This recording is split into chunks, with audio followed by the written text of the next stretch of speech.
नमस्कार मित्रों। जय श्री गणेशाय नमः। मित्रों, क्या हुआ जब भगवान विष्णु और लक्ष्मी जी के विवाह पर श्री गणेश जी को निमंत्रित नहीं किया गया? बात बहुत पुरानी है। भगवान विष्णु का विवाह लक्ष्मी जी से होना निश्चित हो गया था। विवाह की तैयारियां जोर शोर से होने लगी और सभी देवताओं को निमंत्रण भेजे गए। सभी देवता निमंत्रित किए गए, परंतु विघ्नहर्ता श्री गणेश जी को निमंत्रण नहीं भेजा गया। आखिर विवाह का दिन आ गया और भगवान विष्णु दूल्हा बने और सभी देवता बाराती बने अपने अपने वाहनों पर सज गए। सभी अपनी अपनी पत्नियों के साथ आए हुए थे। सभी ने देखा कि गणेश जी वहां नहीं है। सभी ये सोच रहे थे कि आखिर गणेश जी कहाँ हैं, क्यों नहीं आए, उन्हें बुलाया ही नहीं गया क्या? इसी तरह की सभी देव बातें कर रहे थे। सभी को इस बात का आश्चर्य था कि आखिर बात क्या है, भगवान गणेश क्यों नहीं आए। और सभी ने विचार किया कि चलकर भगवान विष्णु से ही पूछना चाहिए। सब भगवान विष्णु के पास गए और उन्होंने उनसे पूछा कि गणेश क्यों नहीं आए। तब भगवान विष्णु बोले कि हमने गणेश के पिता महादेव को निमंत्रण दिया है।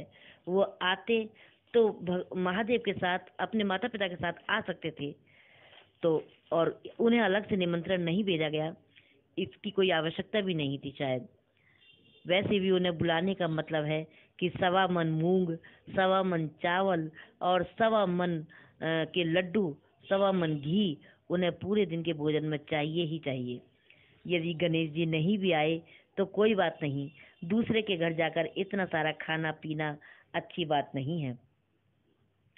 इस प्रकार की सभी बातें कर रहे थे और बातें चल रही थी तो कोई बोला कि अगर गणेश जी आ भी गए तो उन्हें घर की रखवाली के लिए छोड़ जाएंगे।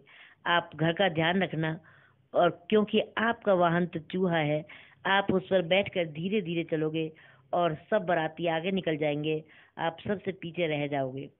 सारी बारात बहुत आगे निकल जाएगी। ये बात सभी को अच्छी लगी तो भगवान विष्णु ने भी हाँ में सिर हिला दिया। इतने ही में घूमते घामते गणेश जी वहां आ पहुंचे। सभी ने उन्हें समझा बुझाकर घर की रखवाली पर बैठा दिया। गणेश जी बैठ गए और बारात चली गई। तभी वहां नारद मुनि आए और उन्होंने देखा कि गणेश जी घर के दरवाजे पर ही बैठे हुए हैं। क्या गणेश जी बारात के साथ नहीं गए? नारद मुनि ने रुक कर पूछा कि आप क्यों नहीं गए बारात में? गणेश जी बोले कि भगवान विष्णु ने मुझे घर की रखवाली के लिए छोड़ा है, उन्होंने मेरा बहुत अपमान किया है। नारद मुनि बोले, हाँ, ये तो उन्होंने ठीक नहीं किया। नारद जी ने गणेश जी से कहा कि आप ऐसा कीजिए, आप अपनी मूसक सेना को आगे भेजकर सारी धरती को खोखली करवा दो, और जब बाराती बाराती वहां से निकलेंगे तो सभी देवताओं के वाहन उसमें धस जाएंगे। फिर वो सभी सम्मान पूर्वक आपको बुलाएंगे। गणेश जी तो भरे बैठे थे। गणेश जी ने ऐसा ही किया, अपनी सारी मूसक सेना को आदेश दिया और सारी मूसक सेना ने आगे जाकर जमीन सारी नीचे से खोखली कर दी। सभी देवता के वाहन जब वहां से निकले तो सबके वाहनों के पहिए जमीन में धंस गए। काफी कोशिशें की उन्हें निकालने की, लेकिन वाहनों के पहिए नहीं निकले। सभी ने बहुत अपने अपने उपाय किए, परंतु कोई फायदा नहीं हुआ। पहिए तो नहीं निकले, बल्कि कई जगह से टूट फूट गए। किसी की समझ में नहीं आ रहा था कि अब क्या करें। तब नारद जी बोले कि आपने गणेश जी का अपमान करके अच्छा नहीं किया। यदि अब भी उन्हें मनाकर सम्मान पूर्वक लाया जाए तो संकट टल सकता है और कार्य सिद्ध हो सकता है। तो भगवान शंकर ने अपना दूत नंदी को भेजा। वो गणेश जी को समझा बुझाकर सम्मान पूर्वक ले आया। गणेश जी को आते ही गणेश जी का आदर पूर्वक पूजन किया गया, वे क्षमा मांगी गई। तब रथों के पहिए निकले।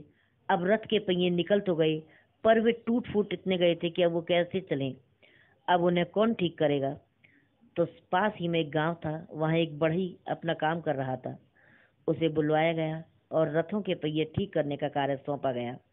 बढ़ई ने पहले श्री गणेशाय नमः कहा और मन ही मन में श्री गणेश जी की वंदना गाने लगा, और देखते ही देखते सभी रथों के पहिए उसने ठीक कर दिए।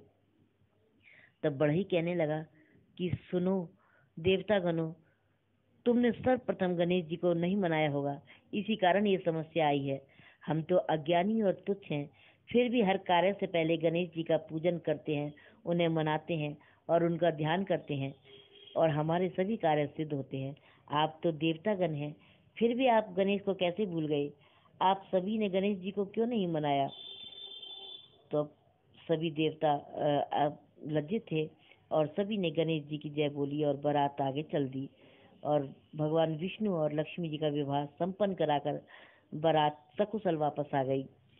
तो दोस्तों, इसीलिए कार्य करने से पहले, कोई भी कार्य शुरू करने से पहले श्री गणेश का सम्मान पूर्वक पूजन व ध्यान किया जाता है और सभी कार्य सिद्ध होते हैं। तो जय श्री गणेशाय नमः। आगे भी इसी प्रकार की कथा कहानियां लेकर आते रहेंगे।